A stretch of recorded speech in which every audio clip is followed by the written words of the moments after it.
പിതാവിൻ്റെയും പുത്രൻ്റെയും പരിശുദ്ധാത്മാവിൻ്റെയും നാമത്തിൽ ആമേൻ. പ്രിയപ്പെട്ടവരെ, ഇന്ന് ഒക്ടോബർ 6 തിങ്കളാഴ്ച.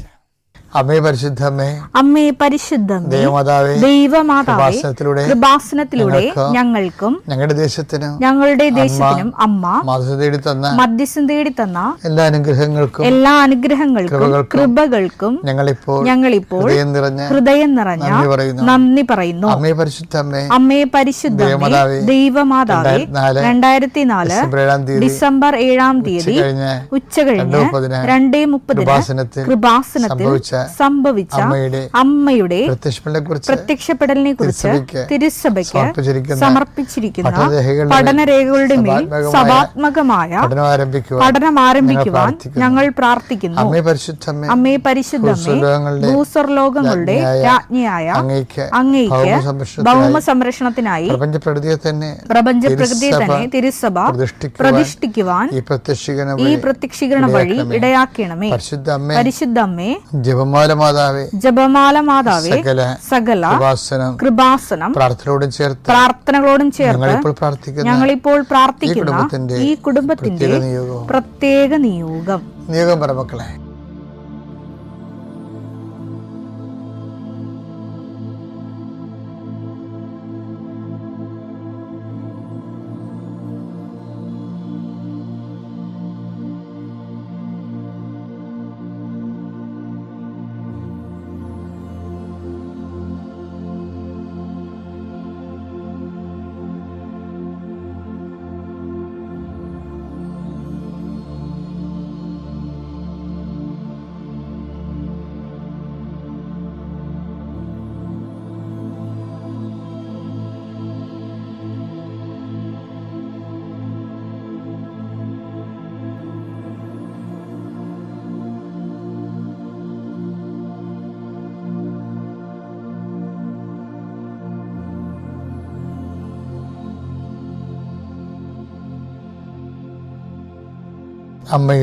അമ്മയുടെ പ്രത്യക്ഷീകരണത്തിന്റെ ഈ അനുഗ്രഹവേളയിൽ ഞങ്ങൾക്ക് സാധിച്ചു തരുവാൻ കനിയണമേ. ആമേൻ. വിശ്വാസ പ്രമാണം. സർവശക്തനായ പിതാവും ആകാശത്തിന്റെയും ഭൂമിയുടെയും സൃഷ്ടാവുമായ ദൈവത്തിൽ ഞാൻ വിശ്വസിക്കുന്നു. അവിടുത്തെ ഏകപുത്രനും ഞങ്ങളുടെ കർത്താവുമായ ഈശോമിശിഹായിലും ഞാൻ വിശ്വസിക്കുന്നു. ഈ പുത്രൻ പരിശുദ്ധാത്മാവിനാൽ ഗർഭസ്ഥനായി കന്യകാമറിയത്തിൽ നിന്ന് പിറന്ന് പൊന്തിയോസ് പീലാത്തോസിന്റെ കാലത്ത് പീഡകൾ സഹിച്ച് കുരിശിൽ തറയ്ക്കപ്പെട്ട് മരിച്ച് അടക്കപ്പെട്ട് പാതാളങ്ങളിൽ ഇറങ്ങി മരിച്ചവരുടെ ഇടയിൽ നിന്ന് 3-ാം നാൾ ഉയർത്ത് സ്വർഗത്തിലേക്ക് എഴുന്നള്ളി സർവശക്തിയുള്ള പിതാവായ ദൈവത്തിന്റെ വലതുഭാഗത്തിരിക്കുന്നു. അവിടെ നിന്ന് ജീവിക്കുന്നവരെയും മരിച്ചവരെയും വിധിക്കുവാൻ വരുമെന്നും ഞാൻ വിശ്വസിക്കുന്നു. പരിശുദ്ധാത്മാവിലും ഞാൻ വിശ്വസിക്കുന്നു. വിശുദ്ധ കത്തോലിക്കാ സഭയിലും പുണ്യവാന്മാരുടെ ഐക്യത്തിലും പാപങ്ങളുടെ മോചനത്തിലും ശരീരത്തിന്റെ ഉയർപ്പിലും നിത്യമായ ജീവിതത്തിലും ഞാൻ വിശ്വസിക്കുന്നു. ആമേൻ. സ്വർഗ്ഗസ്ഥനായ ഞങ്ങളുടെ പിതാവേ, അങ്ങയുടെ നാമം പൂജിതമാകണമേ. അങ്ങയുടെ രാജ്യം വരണമേ. അങ്ങയുടെ തിരുമനസ് സ്വർഗത്തിലെ പോലെ ഭൂമിയിലും ആകണമേ. അന്നു വേണ്ടുന്ന ആഹാരം ഇന്ന് ഞങ്ങൾക്ക് തരണമേ. ഞങ്ങളോട് തെറ്റ് ചെയ്യുന്നവരോട് ഞങ്ങൾ ക്ഷമിക്കുന്നത് പോലെ ഞങ്ങളുടെ തെറ്റുകൾ ഞങ്ങളോടും ക്ഷമിക്കണമേ. ഞങ്ങളെ പ്രലോഭനത്തിൽ ഉൾപ്പെടുത്തരുതേ, തിന്മയിൽ ഞങ്ങൾ രക്ഷിക്കണമേ. ആമേൻ. നന്മ നിറഞ്ഞ മറിയമേ, സ്വസ്തി. കർത്താവ് അങ്ങയുടെ കൂടെ സ്ത്രീകളിൽ അങ്ങ് അനുഗ്രഹിക്കപ്പെട്ടവളാകുന്നു. അങ്ങയുടെ ഉദരത്തിൻ ഫലമായി ഈശോ അനുഗ്രഹിക്കപ്പെട്ടവനാകുന്നു. പരിശുദ്ധ മറിയമേ, തമ്പുരാന്റെ അമ്മേ, പാപികളായ ഞങ്ങൾക്ക് വേണ്ടി ഇപ്പോഴും ഞങ്ങളുടെ മരണസമയത്തും തമ്പുരാനോട് അപേക്ഷിക്കണമേ. ആമേൻ. എൻ്റെ കർത്താവേ, നിന്റെ ഉന്നതമായ നാമത്തെ സ്വസ്ഥം ചെയ്യുന്നു. എൻ്റെ കർത്താവേ, നിന്റെ വിശുദ്ധ പൗരോഹിത്യത്തെ മഹത്വപ്പെടുത്തണമേ. കർത്താവ്, തൊഴിലില്ലാത്തവർക്ക് വേണ്ടിയും തൊഴിൽ നഷ്ടപ്പെടാൻ പോകുന്നവർക്ക് വേണ്ടിയും വിസ പ്രോസസ്സിംഗ് ഇരിക്കുന്നവർക്ക് വേണ്ടിയും വിസ പുതുക്കി കിട്ടാത്തവർക്ക് വേണ്ടിയും പ്രാർത്ഥിക്കുന്ന കർത്താവ്, സ്ഥലം വിറ്റുമാറാനുള്ളവർക്ക് വേണ്ടിയും അതുപോലെ തന്നെ സ്ഥലങ്ങൾ പ്രമാണം ചെയ്യാൻ ഭാഗോടമ്പടി പ്രമാണം ചെയ്യാനും വിൽപ്പത്രങ്ങൾ പ്രമാണം ചെയ്യുന്നതിന് വേണ്ടിയും കർത്താവ്, അത് നടപ്പിൽ വരുന്നതിന് വേണ്ടി പോകുന്ന തടസ്സങ്ങൾക്ക് പരിഹരിക്കപ്പെടുന്നതിന് പ്രമാണ സംബന്ധമായ എല്ലാ തടസ്സങ്ങളും പരിഹരിക്കുന്നതിന് വേണ്ടിയുള്ള നിൻ്റെ യാത്രകൾ, ഗവൺമെൻറ് ഓഫീസുകളിലേക്കുള്ള യാത്രകൾ, ആ വില്ലേജ് ഓഫീസിലേക്കുള്ള യാത്രകൾ, അക്ഷയയിലേക്കുള്ള യാത്രകൾ, ഇങ്ങനെ നിനക്ക് ആവശ്യമായ സർട്ടിഫിക്കറ്റുകൾ നേടിയെടുക്കാൻ വേണ്ടിയുള്ള നിൻ്റെ തത്രപ്പാടുകൾ എല്ലാം നീ അനുഗ്രഹിക്കട്ടെ. ഏതെങ്കിലും നിയമപരമായിട്ട് നിനക്ക് നിൻ്റെ ജീവിതം വീട് വെക്കാൻ പറ്റാതിരിക്കുക, പെരമേയാൻ പറ്റാതിരിക്കുക, അങ്ങനെ എന്തെല്ലാം തടസ്സങ്ങളുണ്ടൊക്കെ ഉണ്ടെങ്കിൽ, പിടയ്ക്ക് നമ്പർ കിട്ടാതിരിക്കുക, അങ്ങനെ എന്താണ് നീ അനുഭവിക്കുന്ന പ്രയാസം? ചില സാധനങ്ങൾ കയ്യിൽ നിന്ന് പോയിട്ട് കാണാനില്ല, ഇവിടെ വെച്ചെന്നറിയാൻ പാടില്ലാത്ത രീതിയിൽ വിഷമിച്ച് നടക്കുന്ന വ്യക്തിയാകാൻ നീ. ചിലപ്പോൾ കൈ കഴിഞ്ഞ് വിട്ടുപോയ പണം തിരികെ കിട്ടാൻ യാതൊരു മാർഗ്ഗമില്ലാത്തത്, അങ്ങനെയുള്ള സത്യങ്ങൾ മറ്റുള്ളവർ അറിഞ്ഞു കഴിഞ്ഞാൽ നിനക്ക് ഭീഷണിയായി തീരുമ്പോൾ നീ വിറങ്ങലിച്ചിരിക്കുന്ന വ്യക്തിയാകാം. കർത്താവ് നിന്നെ ഈ നിമിഷം അനുഗ്രഹിക്കുന്നു. കർത്താവ് നിന്നെ സന്ധിക്കും. ദൈവത്തിനെതിരാവുന്ന നിനക്ക് യുക്തമായി പ്രവർത്തിക്കാൻ ആ സമയത്ത് നിങ്ങൾ എന്താണ് പറയേണ്ടതെന്ന് ആ സമയത്ത് അറിവ് നൽകുന്ന ചെയ്ത കർത്താവിൻ്റെ അഭിഷേക ശക്തി ആ തക്ക സമയത്ത് നിന്നെ സഹായിക്കട്ടെ. ജോബ് 2:10. ദൈവകരങ്ങളിൽ നിന്ന് നന്മ സ്വീകരിച്ച നാം തിന്മ സ്വീകരിക്കാൻ മടിക്കുകയോ? ഇത് ജോബ് ചോദിക്കണല്ല. ഇത് ശരിക്കും പറഞ്ഞാൽ നമ്മുടെ ദൈവസ്നേഹത്തോടെയാണ് ദൈവജനത്തെ അനുധാവനം ചെയ്യുന്നതെങ്കിൽ ദൈവത്തിന് അധികാരമുള്ള വിശ്വാസികളുണ്ട്. ഇപ്പം ജോബിൻ്റെ പുസ്തകം വായിക്കുമ്പോൾ എനിക്ക് എപ്പോഴും തോന്നിയിരിക്കുന്നത്,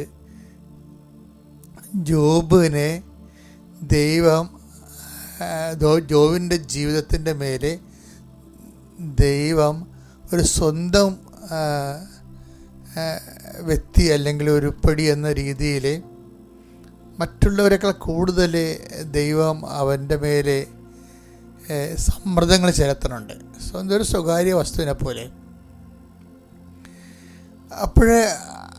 അതുകൊണ്ടാണ് സാത്താനുമായിട്ടുള്ള ഡിസ്കഷൻ വരുന്നത്. സാത്താൻ നമുക്കറിയാലോ പ്രതീകാത്മകമാണ്. അതായത് സാത്താൻ ഡിസ്കഷനിൽ ദൈവം അഭിമാനത്തോട് ചോദിക്കുന്നതാണ്. ദൈവത്തിൻ്റെ ഒരു അഭിമാനമാണ് ജോബ്. അതായത് നീ ഭൂമിയിൽ എൻ്റെ ദാസനായ ജോബിനെ കണ്ടോ? അതാണ് ചോദ്യം. ജോബ് 2:3. എൻ്റെ ദാസനായ ജോബിനെ നീ ശ്രദ്ധിച്ചോ? അവനെ പോലെ നിഷ്കളങ്കനും നീതിനിഷ്ഠന തിന്മയിൽ നിന്ന് അകന്ന് ജീവിക്കുന്നവനുമായി മറ്റാരെങ്കിലും ഭൂമുഖത്തുണ്ടോ? ദൈവം ഒരു മനുഷ്യനെ കുറിച്ച് അഭിമാനിക്കുന്നത് ബൈബിളിലെ ഒരു വല്ലാത്ത ഒരു പ്രമേയമാണ്. ഇത് നമ്മളുടെ ഒരു റെഫറൻസ് പോയിൻ്റാണ്. നമ്മളും ഇപ്പം എന്തെങ്കിലുമൊക്കെ സംഭവിക്കുമ്പോൾ അയ്യോ എനിക്ക് അത് കിട്ടിയിരുന്നെങ്കിൽ നമ്മൾ ആഗ്രഹിക്കത്തില്ലേ? അതുപോലെ ഒരു ആഗ്രഹം ഒരു ദൈവ പൈതലിന് തോന്നിക്കും. എന്താണ്? ദൈവം ജോബിനെക്കുറിച്ച് പറഞ്ഞ പോലെ എന്നെക്കുറിച്ച് പറഞ്ഞിരുന്നെങ്കിലെന്ന്. എന്താണ്? എൻ്റെ ദാസനായ ജോബിനെ നീ കണ്ടോ?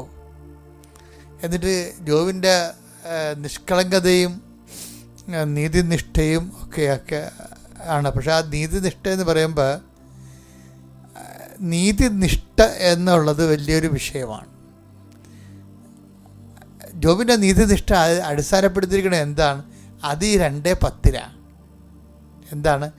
ദൈവത്തിൻ്റെ കാര്യം വരുമ്പോഴും ഈ നീതിശാസ്ത്രം വർക്കൗട്ട് ചെയ്യുന്നുണ്ട്. എന്താണ്? ദൈവത്തിൽ നിന്ന് നന്മ സ്വീകരിച്ച നമ്മൾ, അത് ഒന്നിനു വായിച്ചത് 2:10. ദൈവകരങ്ങളിൽ നിന്ന് നന്മ സ്വീകരിച്ച നാം തിന്മ സ്വീകരിക്കാൻ മടിക്കുകയോ? അതാണ് നീതി എന്ന് പറയുന്നത്. അതാണ് എൻ്റെ ദാസനെ നീ കണ്ടു. ആ ഭാഗം ഒന്നിനു വായിച്ചേ. ജോബ് 2:3. ജോബ് 2:3 2:10 നമ്മളെ കണക്ഷൻ. എൻ്റെ ദാസനായ ജോബിനെ നീ ശ്രദ്ധിച്ചോ?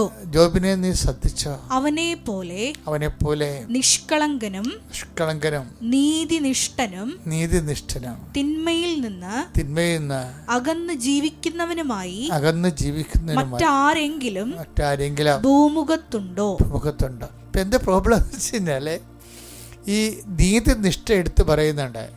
ഈ നീതിനിഷ്ഠ ആധ്യാത്മികമൊക്കെ ദൈവവുമായിട്ടുള്ള ജീവിത ഇടപാടുകളിലും ഈ നീതി അവൻ സ്വയം സഹിച്ചുകൊണ്ട് നീതി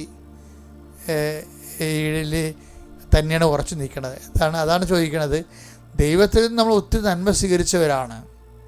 അപ്പം ദൈവത്തിൽ നിന്ന് എപ്പോഴെങ്കിലും തിന്മകൾ വരുമ്പോഴും നമ്മൾ അതിനെ എന്തുകൊണ്ടാണ് അലോസരപ്പെടുന്നത്? അതാണ് അവൻ്റെ നീതിബോധം എന്ന് പറയുന്നത്. ഇതൊരു ഉയർന്ന നിലവാരമുള്ള ഒരു മാനവികതയാണ് ജോബ് കാഴ്ചവെക്കുന്നത്. ആത്മീയത മാത്രമല്ല, ഒരു ആത്മീയ മനുഷ്യൻ എന്നൊക്കെ പറഞ്ഞിട്ട് പുതിയ നിയമം അവതരിപ്പിക്കുന്ന ഒരു വലിയ ഒരു സങ്കല്പമല്ല, വലിയൊരു സ്റ്റാൻഡേർഡാണ് ആത്മീയ മനുഷ്യൻ. ഈ ആത്മീയ മനുഷ്യൻ ശരിക്കും വളർന്നു തുടങ്ങുന്നത് ജോബിലൂടെയാണ് വളർന്നു വരുന്നത്. അത്യപൂർവ ദൈവാനുഭവങ്ങൾ ഇനി നിങ്ങൾക്കും സ്വന്തം. ഈ യൂട്യൂബ് ചാനൽ ഇതുവരെ സബ്സ്ക്രൈബ് ചെയ്തിട്ടില്ലെങ്കിൽ ഇപ്പോൾ തന്നെ സബ്സ്ക്രൈബ് ചെയ്യുക. ഈ വീഡിയോ ഇപ്പോൾ തന്നെ നിങ്ങളുടെ സുഹൃത്തുക്കൾക്ക് ഷെയർ ചെയ്തുകൊണ്ട് കർത്താവിന്റെ പ്രേക്ഷിതരാകുക.